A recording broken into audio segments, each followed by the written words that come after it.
એના બે દાખલા આપણે જોયા। હવે દાખલા નંબર 3 1000 મેં હમણાં જ તમને કીધું હતું, જો કોઈ પણ સંખ્યાની પાછળ 3 શૂન્ય હોય તે પૂર્ણગણ સંખ્યા કહેવાય। 3 6 કે 9 શૂન્ય હોય તે પૂર્ણગણ સંખ્યા કહેવાય।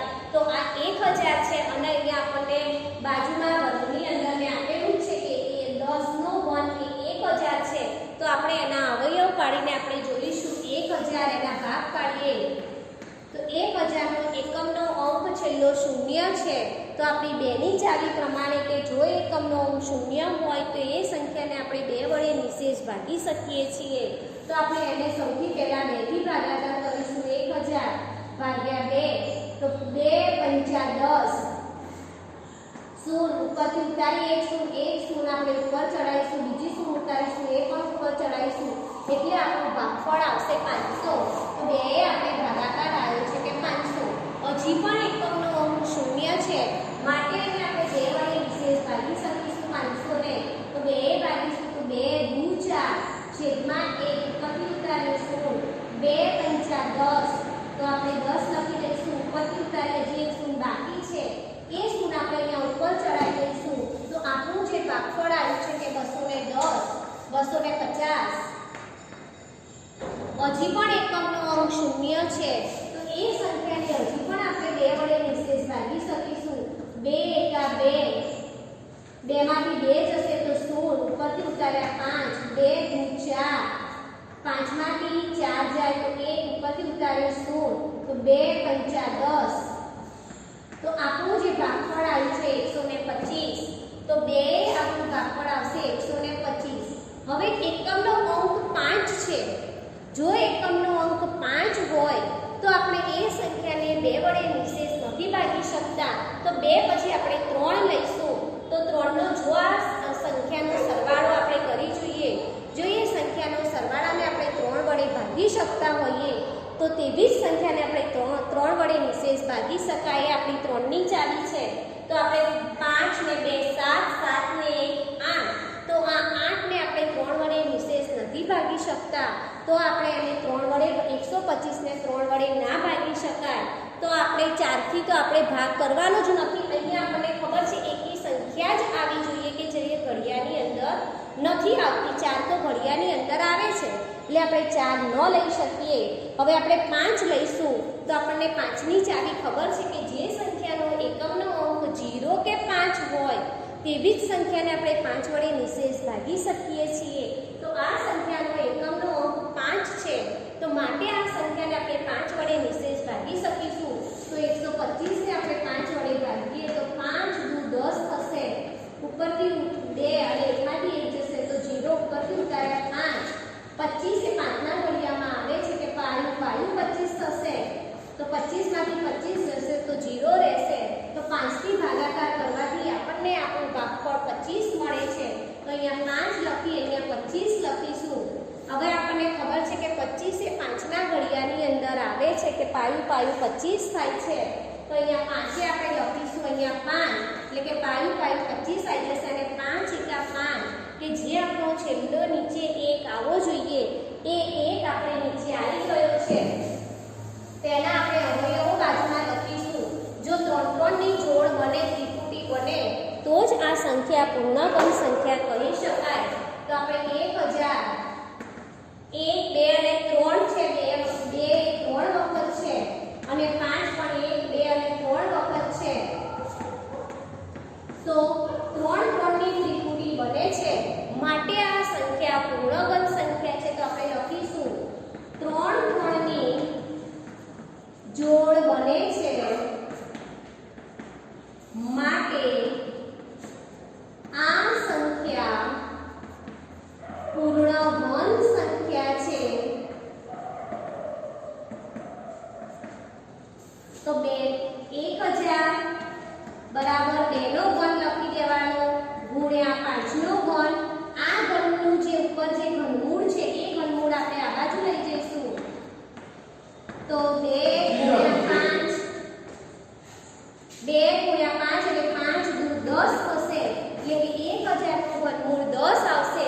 જે અહીંયા તમને બાજુમાં આપેલું છે કે 10 નો ઘન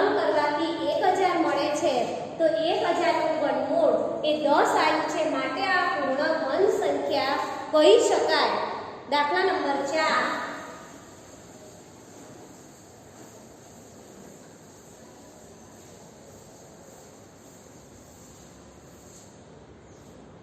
100 આપેલા છે. મેં તમને પહેલા જ આપણા નિયમ પ્રમાણે કીધું, જો કોઈ પણ સંખ્યાની પાછળ 3, 6 કે 9 શૂન્ય હોય તો તેવી જ સંખ્યા પૂર્ણઘન સંખ્યા કહી શકાય.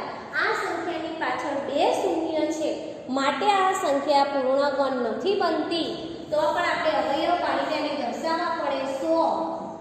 તો 2 આપણે ભાગ કરીશું કે 0 છે, માટે એ સંખ્યાને આપણે 2 વડે નિશેષ ભાગી શકીએ છીએ. તો 2 2 5 10 ઉપરથી ઉતારીશું, એ શૂન્ય આપણે ઉપર ચડાવીશું, એટલે કે આપણું ભાગફળ આવશે 50. તો 2 આપણે 50 લખીશું. હજી પણ 2 આપણને 50 ના અડધા ફાવે અથવા ના ફાવે તો ભાગાકાર કરી દેવાનો. તો 2 2 4, 5 માંથી 4 જશે એટલે 1 ઉપરથી ઉતાર્યો 0, 2 5 10, એટલે કે આપણું ભાગફળ આવ્યું છે 25. તો આપણે ત્યાં 25 લખી દઈશું. હવે 25 આપણને ખબર છે એ ફક્ત 5ના ઘડિયાની અંદર જ આવે છે, બીજા કોઈ ઘડિયાની અંદર 25 નથી આવતા. તો પાયું 25 કરીશું અને 5 એકા 5. અહીંયા તમે જોઈ શકો છો 2 ની 2 જોડવાની છે, 5 ની પણ 2, એટલે કે 2 અને 2 એ 2 વખત જ છે, 5 અને 5 પણ 2 વખત જ છે. એક પણ સંખ્યા 3 વખત નથી આવતી. આપણા ઘનમૂળની અંદર 3 ની જોડ હોવી જોઈએ, અહીંયા 3 ની જોડ નથી બનતી. તો આપણે અહીંયા 100 2 × 2 × 5 × 5. તો આ પણ 2 ની જોડ બને છે, આ પણ 2 ની જોડ બને છે. આ પૂર્ણ વર્ગ સંખ્યા થઈ જાય છે, પૂર્ણ ઘન સંખ્યા થતી નથી. તો આપણે નીચે લખીશું કે આ 3 3 ની જોડ બનતી નથી, માટે આ સંખ્યા પૂર્ણ ઘન સંખ્યા નથી. તો 100 એ પૂર્ણ ઘન સંખ્યા નથી, એટલે કે 100 એ પૂર્ણ ઘન સંખ્યા કહી ના શકાય. આપણે પહેલેથી જ ખબર પડી જાય, એની એકની પાછળ 2 શૂન્ય છે, 2 શૂન્ય હોય તે પૂર્ણ ઘન સંખ્યા બની શકે નહીં. પાંચમો દાખલો,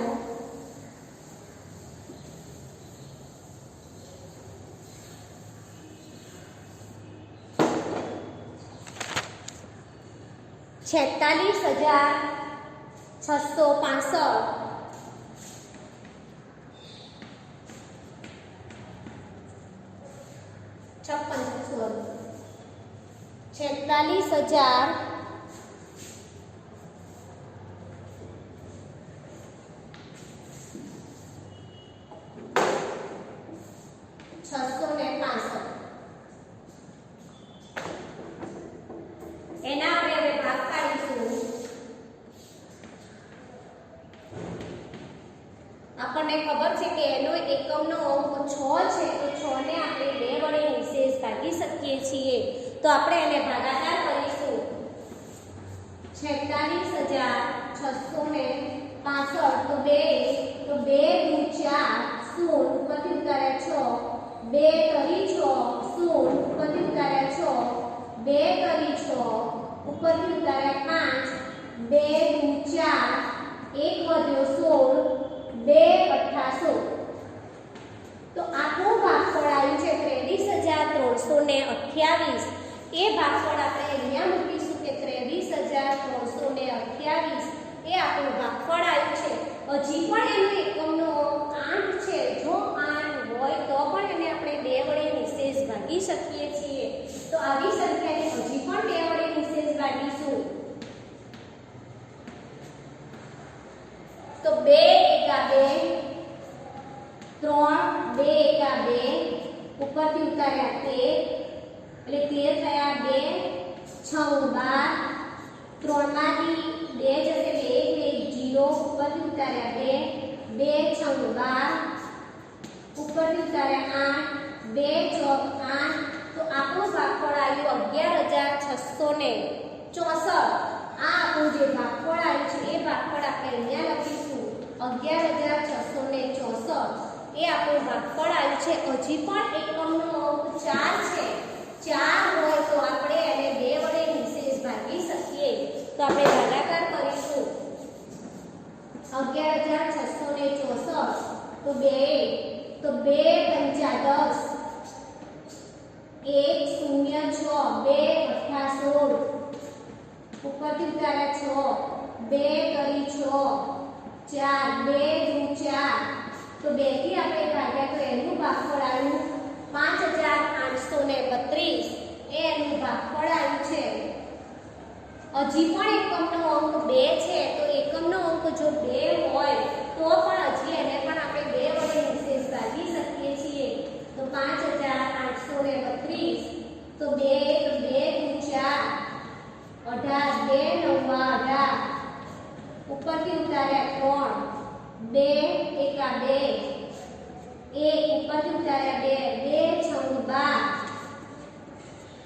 તો અહીંયા આપણું ભાગફળ આવ્યું છે 2,916 તો 2,916 એ આપણું ભાગફળ આવ્યું છે હજી પણ એકમનો અંક 6 છે જો એકમનો અંક 6 હોય તો હજી પણ એને આપણે 2 વડે નિશેષ ભાગી શકીએ તો આપણે 2,916 ને 2 વડે ભાગીશું તો 2 એકા 2 ઉપરથી ઉતાર્યા 9 2 ચોક 8 1 1 2 પંચા 10 0 1 અને 16 2 અઠ્ઠા 16 તો આપણું જે ભાગફળ છે 1,458 તો અહીંયા 2 લખીશું 1,458 હજી પણ એને આપણે એકમનો અંક 8 છે તો 2 વડે જ ભાગી શકીશું એવું નહીં કરવાનું કે સીધા 4 વડે કે 8 વડે ભાગી દઈએ એ ઘડિયાની અંદર આવે છે મેં તમને પહેલા જ કીધું 2 3 5 7 એવી જે સંખ્યાઓ છે કે જે ઘડિયાની અંદર નથી આવતી એવી જ સંખ્યાઓ જ અહીંયા આવી જોઈએ 4 6 8 એવી કોઈ સંખ્યા ના આવી જોઈએ 2 થી જો ભાગ ના ચાલે તો 3 થી કરો 3 થી ના ચાલે તો 5 થી કરો 7 થી કરો એવી જ સંખ્યાઓ જ આવી જોઈએ ભલે ગમે તેટલા જાય 2 તો આપણે 2 થી જ એનો ભાગાકાર કરવાનો છે તો 2 14 2 સિત્તા 14 5 2 દુ 4 18 2 નવા 18 એટલે આપણું ભાગફળ આવ્યું છે 729 આપણું ભાગફળ આવ્યું 729 આપણું ભાગફળ આવ્યું છે હવે એકમનો અંક આપણું 9 આવ્યો ભાગફળ કરતા અહીંયા તો આપણે એવી સંખ્યાને 2 વડે નિશેષ નથી ભાગી શકતા તો આપણે આ સંખ્યાનો સરવાળો કરીએ તો 9 અને 2 11 11 ને 7 18 તો આ સંખ્યાને આપણે 3 વડે 18 ને નિશેષ ભાગી શકીએ છીએ તો હવે 2 પછી આપણે 3 લઈશું તો 729 3 દુ 6 12 3 ચોક 12 ઉપરથી ઉતાર્યા 9 3 કરી 9 તો આપણું જે ભાગફળ આવ્યું છે 243 આવ્યું છે 3 હજી પણ આપણે એને 3 ભાગીશું કે એકમનો અંક 3 છે અથવા એનો સરવાળો કરો તો 3 ને 4 7 7 ને 2 9 તો 9 ને આપણે 3 વડે ભાગી શકીએ છીએ 243 તો 3 8 24 ઉપરથી ઉતાર્યા 3 તો 3 એકા 3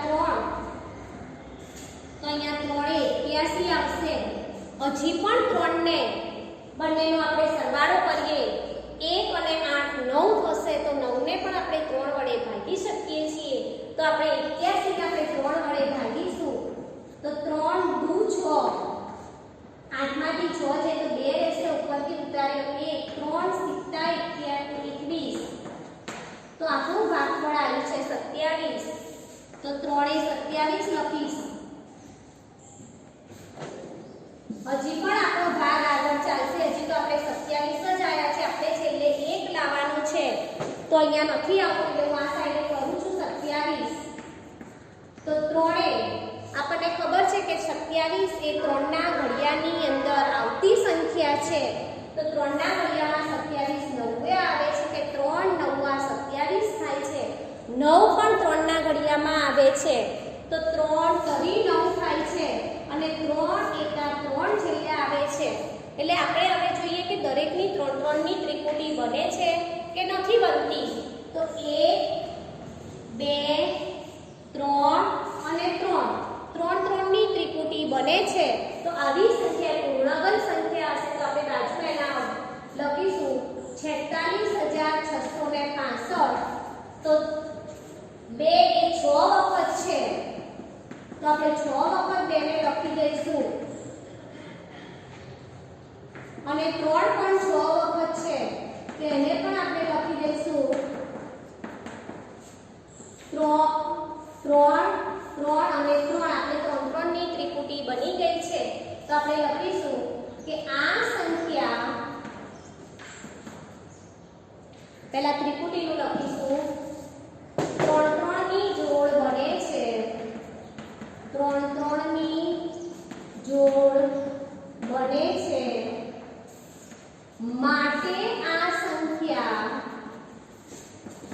પૂર્ણ ઘન સંખ્યા છે તો 46665 બરાબર 2 નો ઘન ગુણ્યા 2 નો ઘન ગુણ્યા 3 નો ઘન ગુણ્યા 3 નો ઘન તો 46665